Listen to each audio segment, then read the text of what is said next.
एक शहर में एक अजीब वायरस फैल गया है जिससे सब तबाह हो गया। एक परिवार 301 दिनों से एक भूमिगत शेल्टर में छिपा हुआ है। उन्हें लगता है कि वे ही अब तक बचे हैं। रे और क्लेयर अपनी बेटी जोई को हमेशा समझाते हैं कि वह कभी जोर से बात न करे, शांत रहे और शेल्टर से बाहर न निकले, क्योंकि बाहर ब्रेदर्स नामक खतरनाक जीव हैं जो उसे मार सकते हैं। एक सुबह जोई बुरे सपने से डरकर उठती है और बिस्तर के नीचे छिप जाती है। जब क्लेयर उसे देखने आती है तो जोई कहती है कि उसकी गुड़िया डर गई है। क्लेयर उसे रे के पास ले जाती है ताकि वह उसे शांत कर सके। शेल्टर में चलते समय छायाएं जोई को डरा देती हैं, लेकिन वह सिर्फ रे है जो इधर उधर घूम रहा है। रे उसे बताता है कि वे सुरक्षित हैं और उसके साथ एक खेल खेलता है जिसे रिपोर्ट कहते हैं। इसमें वह अपनी घड़ी की जांच करता है और बताता है कि सब ठीक है। जोई को शेल्टर का दरवाजा लेकर चिंता होती है, इसीलिए रे उसे सीढ़ी पर चढ़ने देता है। जोई सभी ताले और जंजीरों को जांचती है और जब उसे यकीन हो जाता है कि सब ठीक है तो वह वापस आ जाती है। फिर वह दीवार पर एक निशान लगाती है जो उनके वहां बिताए दिनों को गिनता है। नाश्ते में वह आड़ू का डिब्बा चुनती है, हालांकि उनके पास खाने के लिए ज्यादा चीजें नहीं है। पानी की मोटर ठीक से काम नहीं कर रही है, इसलिए रे उसे खोलता है और अंदर कुछ ठीक करने की कोशिश करता है ताकि वह फिर से चल सके। अचानक जोई कहती है कि खाने का डिब्बा खाली है। जब वे करीब से देखते हैं तो पता चलता है कि डिब्बे के किनारे एक छेद है। क्लेयर और रे पेंट्री की जांच करते हैं और पाते हैं कि 12 डिब्बे खाली हो चुके हैं, जो 2 हफ्ते के राशन के बराबर है। जब वे सभी खाली डिब्बे फेंक देते हैं तो उन्हें लगता है कि एक चूहा हवा के नलिका से अंदर आ गया होगा। जोई को चिंता होती है कि कहीं ब्रेदर्स भी अंदर ना आ जाए, लेकिन उसके माता पिता समझाते हैं कि हवा का नलिका उनके लिए बहुत छोटा है। फिर क्लेयर कहती है कि अब उन्हें कम खाना शुरू करना होगा। जोई शिकायत करती है क्योंकि वे पहले से ही बहुत कम खा रहे हैं। नाश्ते में उन्हें बीन्स खानी पड़ती है और जोई हालात के बारे में शिकायत करती रहती है। उसे बाहर खेलने न जाने, दोस्त न होने और कुछ न होने का दुख है। रे उसे डांटता है और याद दिलाता है कि उसके पास उसके माता पिता हैं जो उस दिन मर गए लोगों से बेहतर है। ये जीवन अच्छा नहीं है, लेकिन कम से कम वे जिंदा हैं। वह दीवार पर हर निशान को एक चमत्कार बताता है। नाश्ते के बाद परिवार एक साथ बोर्ड गेम खेलता है। रे जोई की आंखें बंद करता है और कहानी सुनाता है कि वे शहर में आइसक्रीम खा रहे हैं। इससे जोई का मूड ठीक हो जाता है। बाद में रे और क्लेयर अकेले में हालात पर बात करते हैं। क्लेयर चिंतित है क्योंकि वे पहले से ही बहुत पतले हो गए हैं। रे कहता है कि अगर जरूरत पड़ी तो वह बाहर जाकर खाना ले आएगा। जब क्लेयर उसे खतरे के बारे में समझाने की कोशिश करती है तो रे उसे चुपचाप चूम कर ध्यान भटका देता है। इस दौरान जोई दूसरे कमरे में कार्ड खेल रही होती है। इसके बाद रे सो जाता है और उसे वायरस फैलने वाले दिन का बुरा सपना आता है। कुछ समय बाद जब जोई और क्लेयर बोर्ड गेम खेल रही होती हैं, तो जोई सोचती है कि क्या वे सच में अब तक बचे हुए एकमात्र लोग हैं। क्लेयर उनका बनाया हुआ पेरिस्कोप लेती है और जोई को हवा के निकास द्वार से बाहर देखने देती है। पहले तो जोई उत्साहित होती है, लेकिन बाहर का नजारा बहुत दुखद होता है। शहर सिर्फ एक बंजर जमीन है और एक चिड़िया से वह डर जाती है। वह शेल्टर के दरवाजे को मजबूत देखकर राहत महसूस करती है और नतीजा निकालती है कि वे ही अब तक बचे हैं। लेकिन क्लेयर उसे याद दिलाती है कि कभी कभी सच्चाई उनसे छिपी होती है। अचानक जोई को कुछ हिलता हुआ दिखाई देता है और वह देखती है कि एक चूहा पेंट्री में एक डिब्बे से खा रहा है। वे रे को जगाते हैं और रे तुरंत अपनी छुरी लेकर चूहे की तरफ सावधानी से बढ़ता है। जब वह चूहे पर वार करने वाला होता है तो चूहा भाग जाता है और एक लैंप को गिरा देता है। रे उसका पीछा करता है, लेकिन उसकी छुरी फर्श में फंस जाती है। खैर, क्लेयर एक रेंच लेकर चूहे को मार देती है। तभी उन्हें पता चलता है कि लैंप की आग मेज पर फैल रही है। रे ग्लास को छूकर समझ जाता है कि क्या होने वाला है और वह अपने परिवार को पीछे धकेलता है। तभी लैंप फट जाता है और मेज पर बड़ी आग लग जाती है। बोर्ड गेम जलने लगता है और क्लेयर जोई को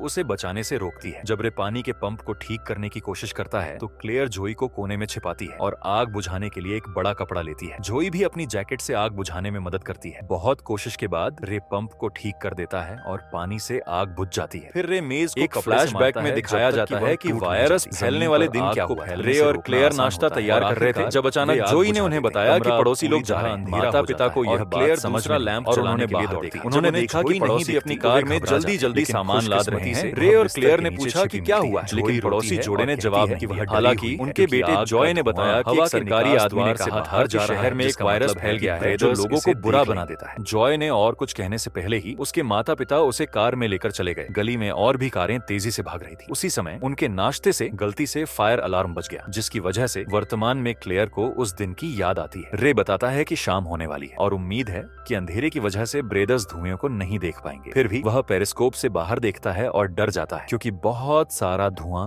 उनकी जगह को चिन्हित कर रहा है। क्लेयर घबरा जाती है और जोई रोते हुए कहती है कि उसका बुरा सपना सच हो रहा है। रे उन्हें में याद दिलाता है कि शांत रहना जरूरी है। वह कहता है कि अगर ब्रेदर्स धुएं को देख भी लें तो जब तक वे वहां पहुंचेंगे धुआं गायब हो चुका होगा। उन्होंने पहले भी इस इलाके को खोजा है और कभी शेल्टर नहीं ढूंढ पाए हैं। इसीलिए रे को लगता है कि अब कुछ नहीं होगा क्योंकि शेल्टर अच्छी तरह छिपा हुआ है। लेकिन क्लेयर को एक बात समझ में आती है, धुआं तो गायब हो जाएगा लेकिन राख बच जाएगी। वह जमीन पर जाकर राख साफ कर करना चाहती है ताकि उन्हें कोई न ढूंढ पाए। रे मान जाता है कि उनके पास कोई चारा नहीं। जोई भी साथ जाना चाहती है लेकिन क्लेयर उसे रुकने के लिए मजबूर करती है। रे और क्लेयर जंजीरें हटाते हैं और महीनों बाद हैच खोलते हैं। जब वे जमीन साफ कर रहे होते हैं तो जोई पेरिस्कोप लेकर बाहर देखने का फैसला करती है। अचानक एक परछाई से जोई डर जाती है लेकिन वह सिर्फ उसके माता पिता होते हैं। वह उन्हें सही सलामत देखकर राहत महसूस करती है और फिर से देखने लगती है। तभी उसे एक अजीब सा जीव इलाके की तरफ आता हुआ दिखाई देता है। डर के मारे जोई चिल्लाने लगती है ताकि वह अपने माता पिता को आगाह कर सके लेकिन वे उसकी आवाज नहीं सुन पाते। जोई बेचैन होकर सीढ़ी पर दौड़ती है और हैच खोलने की पूरी कोशिश करती है। जब उसे अपने परिवार के दिखाई नहीं देते तो वह घबरा जाती है। वह जोर जोर से उन्हें बुलाने लगती है लेकिन क्लेयर उसके मुंह को ढक देती है और याद दिलाती है कि शोर करना खतरनाक है। जोई उन्हें ब्रेदर्स के आने की चेतावनी देती है लेकिन जब वे करीब आते हैं तो पता चलता है कि वे हिरण हैं। रे को लगता है कि यह सिर्फ एक झूठी चेतावनी थी लेकिन क्लेयर कहती है कि हिरण किसी चीज से डरकर भाग रहे थे और वह अपने परिवार को शेल्टर में वापस जाने के लिए कहती है। रे दरवाजे को अच्छी तरह बंद कर देता है लेकिन परिवार चिंतित हो जाता है क्योंकि वे कदमों की आवाज सुनते हैं। ऐसा लगता है कि सिर्फ एक ब्रेदर है जो अजीब है क्योंकि वे आम तौर पर ग्रुप में चलते हैं। जोई बहुत डर जाती है और रोने लगती है। रे उसकी आंखें बंद करके उसे शांत करने के लिए एक अच्छे सपने के बारे में बताता है। जब कदमों की आवाज ऊपर से गुजरती है और धीरे धीरे कम होती लगती है तो परिवार चुपचाप बैठा रहता है लेकिन तभी जोई की गुड़िया एक पाइप में फंस जाती है और जोई स्तब्ध रह जाती है। गुड़िया का रस्सा ढीला हो जाता है और वह आवाज करने लगती है। रे तुरंत गुड़िया को पकड़ता है और उसकी आवाज वाला बॉक्स निकालकर तोड़ देता है जिससे जोई रोने लगती है। तभी हैच हिलने लगता है और क्लेयर सीढ़ी पर चढ़कर उसे बंद रखने की कोशिश करती है लेकिन एक गिरती हुई जंजीर उसके सिर पर लगती है। एक एक करके जंजीरें टूटने लगती हैं और रे पानी के पंप को ठीक करने की कोशिश करता है। आखिरकार वह पंप तोड़ देता है। वह तुरंत पाइप लेकर क्लेयर के पास जाता है जो आखिरी जंजीर को बंद रखने के लिए अपना पूरा वजन लगा रही होती है। ब्रेदर फिर भी हैच को थोड़ा खोल देता है लेकिन रे पाइप से उसे मारता है और पीछे धकेल देता है। अब वे हैच को फिर से बंद करके पाइप से लॉक कर देते हैं। हिलना बंद हो जाता है लेकिन परिवार अभी भी हैच के बाहर सांस लेने की आवाज सुनता है। अचानक वे दूसरे कमरे से आवाज सुनते हैं और देखते हैं कि डिब्बे जमीन पर लुढ़क रहे हैं। पूरा शेल्टर हिलने लगता है और परिवार को समझ में आता है कि ब्रेदर और लोगों को लेकर आया है ताकि वे हमला कर सकें। एक और फ्लैशबैक में दिखाया जाता है कि वायरस फैलने वाले दिन रे का परिवार भी कार से भागने की कोशिश करता है। जब वे सड़क पर गाड़ी चला रहे होते हैं तो उन्हें हैरानी होती है कि कारें वापस आ रही हैं। आखिरकार उन्हें पता चलता है कि अधिकारियों ने रास्ता रोक दिया है